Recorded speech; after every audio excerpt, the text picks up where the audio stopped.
I wasn't sure if I wanted to make this video, but maybe just a very quick one. As you can see, in part of my living area, I've got a bucket. Now, we all know what that means, don't we? When you've got a bucket in the middle of a room or on the edge of a room, yes, we've got a problem with a leak. It's actually dry today, by and large. Just a small spot of water in the bottom left after evaporation. But yesterday, during heavy rain and a storm, which was called Storm Nigel, in fact, I saw dripping water, which you will see now from the still photograph that I'm going to put up. But basically, it's coming from that crack there underneath at the bottom of the coving in this room. And unfortunately, I saw stain marks on the floor when I got back, and I wasn't sure what they were from. But looking up here, you can see there are cracks all along this edge here. If I could just get them to focus, and you can see staining on the paintwork. And all of these cracks here are due to water coming through. And water's come through just above that power socket up there. And yes, I had various staining on the floor down here, and I wasn't sure whether it was spillage from someone using this area when I was away, or indeed from when they changed this radiator valve here. So I cleaned it up, and I thought, well, we'll see what happens. And yesterday we had a big storm, and I heard drip, drip, drip. And we had water falling onto this chair here. And that's when I discovered another leak.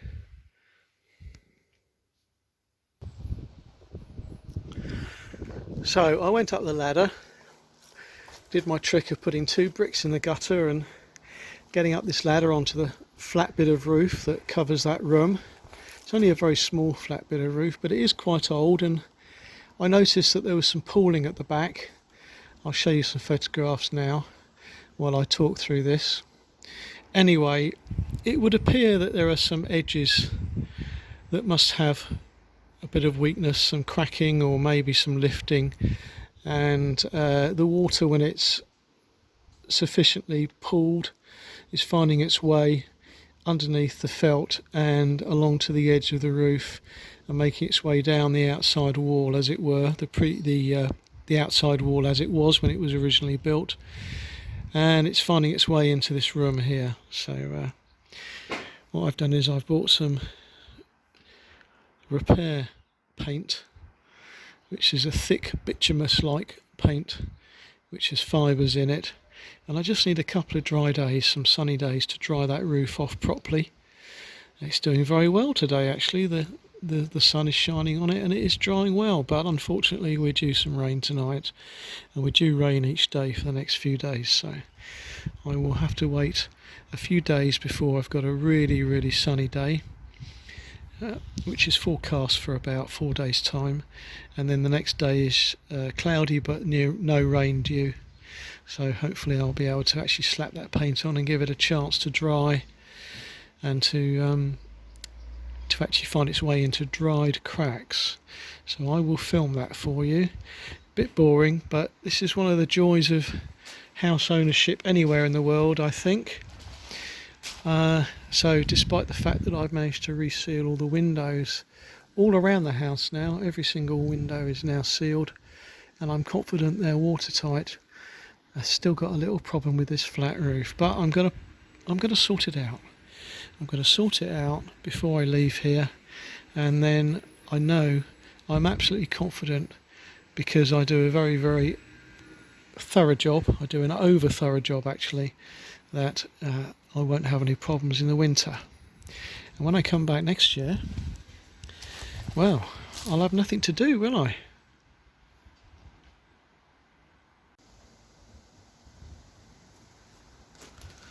Right, today I'm going to be repairing the flat roof at the back of the house. So I've got some frame sealant to do a little bit of sealing along a crack line, and I've got my paint here to actually do the surface. So let's get all the stuff that I need, the ladder, and let's see what the surface is like, see if it's dry enough to work on yet.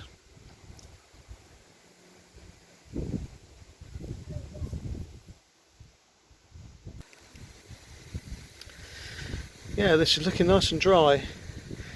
We've had dry weather for over 24 hours now, and last night was good conditions, so we've got no moisture on the surface here. So I'm pretty confident that any moisture that was underneath cracks and underneath weak areas has gone. I've already brushed it off, so I just need to do a tiny bit of brushing just to get some dust off some areas which were a bit wet when I was brushing it before.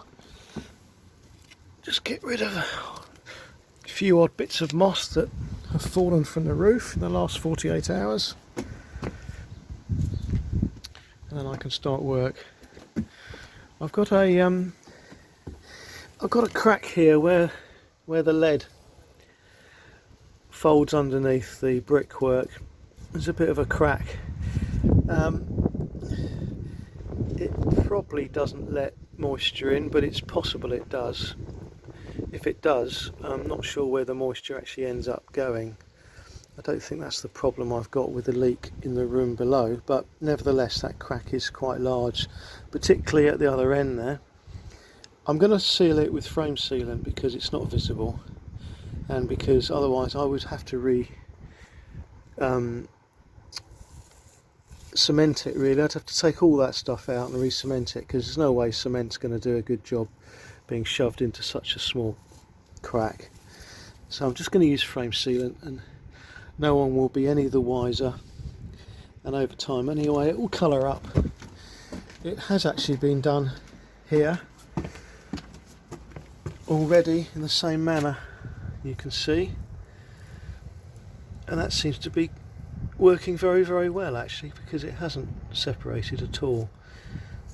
So that's what I'm going to do. That's the first job I'm going to do, is use frame sealant along that crack and along this edge here, just to really make sure all the avenues are covered.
Right, well, it was a 15-minute job, so that's good. That's done now.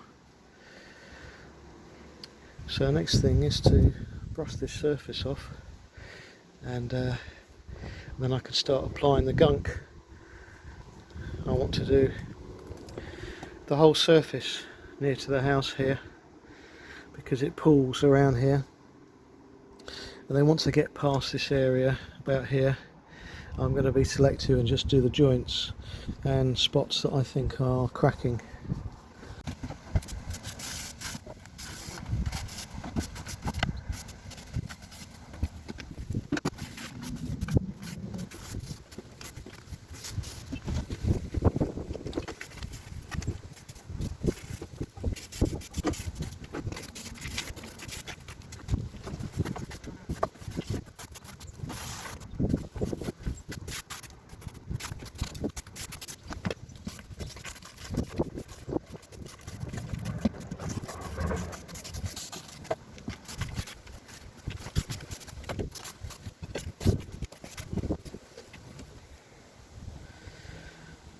Okay, that's swept off, so the loose material's off.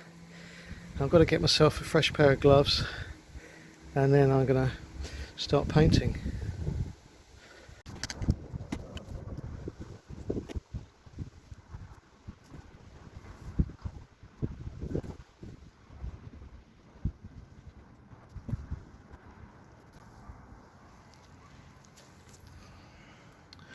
Right, this stuff is gooey, thick, black and fibrous, and it does need a good stir. There was quite a lot of separated liquid on the top, so I've used a flat stick so I can lift up the stuff from the bottom. This is a bit of an offcut of wood from my neighbour from the work he's been having done, so that's perfect. So that's all mixed up now. I can now decide where I'm going to start from and how I'm going to progress with this.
Wow, the weather forecast is for it to stay dry with about somewhere around a 30% chance of raining today until later on in the afternoon. I hope it does stay dry, because although this is waterproof as soon as you put it on, you don't really want to be putting it onto a wet surface if you can avoid it. Although it says you can, I think it will stick less easily and there will be moisture trapped underneath it, which will only cause problems and bubbling later on. So let's have a look what I've done so far. It's going on fairly easily. It's really thick and gunky, which is superb. I did have the option of a water-based roof sealant, and when I read the reviews I saw that a few people had experienced very bad things with it, where it was basically not dry in the time they stipulated, and it rained and the whole thing just washed off. So I thought I'd go for a more substantial oil-based application. So it's really covering up the edge as well. I'm just gunking it on, and I don't know if you can see that. That's actually completely covered that edge there. I've got no idea if they're already waterproof, these edges. I'm just making sure, really. I've put a load down this bit here where the water was collecting when it was raining really hard. There was a big pool of water in there, and I think that's probably somewhere along that edge there is where the leak was getting in, where the water was getting in and then finding its way backwards to where it could get out of into the ceiling in the room below. So the edges have really been covered up really well, and I've tried to gunk quite a lot on there to try and level it off a little bit so the water doesn't pool quite so easily. There is a good slope on this roof, but obviously with this window here being directly in the way of the slope, it's bound to pool here. So I just want to try and fill it up a little bit, and then the water hopefully will run off to the sides more easily and drain away, and that will prevent it from developing a problem gradually over time. So I'm going to stop the video for the moment until I get further out, and then I'll recommence it, show you my progress. Right, let's have a look at progress, quick look at progress. So I've done up to a joint on the side here and on the side here, and now I'm starting my selective joint painting.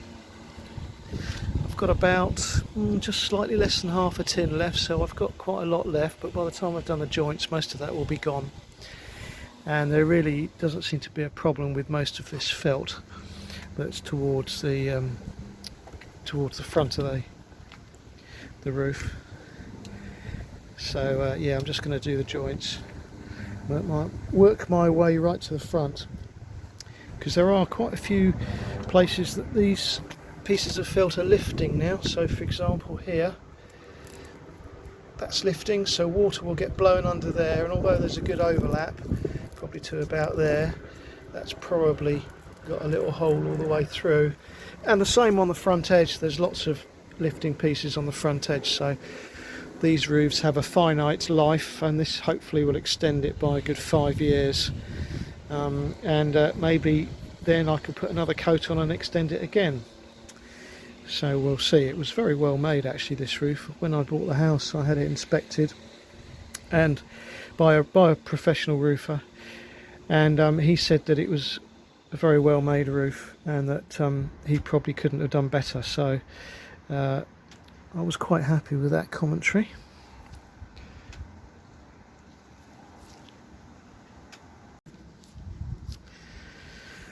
Well, that's the job done, and I have to say that was quite straightforward. I enjoyed that.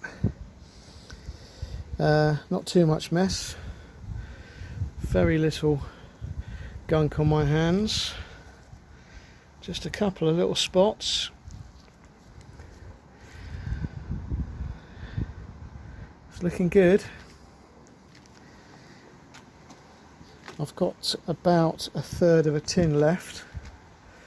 So what I'm going to do is I'm going to let this dry for a week, and then I'm going to go around and check to see if there's any bits I've missed, and perhaps add another layer at the back there where it pools more, partly to lift up the dips and partly to give it more protection from water that's sitting there. Yeah, pleased with that. And the sun's come out as predicted by the weather forecast, and that means that we're going to have hopefully 4 or 5 hours now of warm sunny weather, which will help to get that dry, especially in the thicker parts, because they do say it takes 2 to 3 days for this to dry. I would imagine that the 3 days is in the winter time when you're most likely to want to apply it because of emergency repairs, but I've got some quite thick coats at the back there, so I think it will probably take 3 or 4 days of dry, warm weather like this for this to really dry properly. The problem is I haven't got that amount of time, because although tomorrow is predicted to be dry and warm, the next day is something like 80% chance of rain. So it's got about 48 hours to go off. But strangely, for getting towards the end of September, it's very warm here in the UK, so I might be lucky. I'm generally very lucky, and I might be lucky and find that this does dry off very, very nicely in 2 days. Okay, that's another little job done. That's what you call sort of repairs, because there was a bit of a leak here, but also preventative maintenance, which is something you've always got to do when you own a house.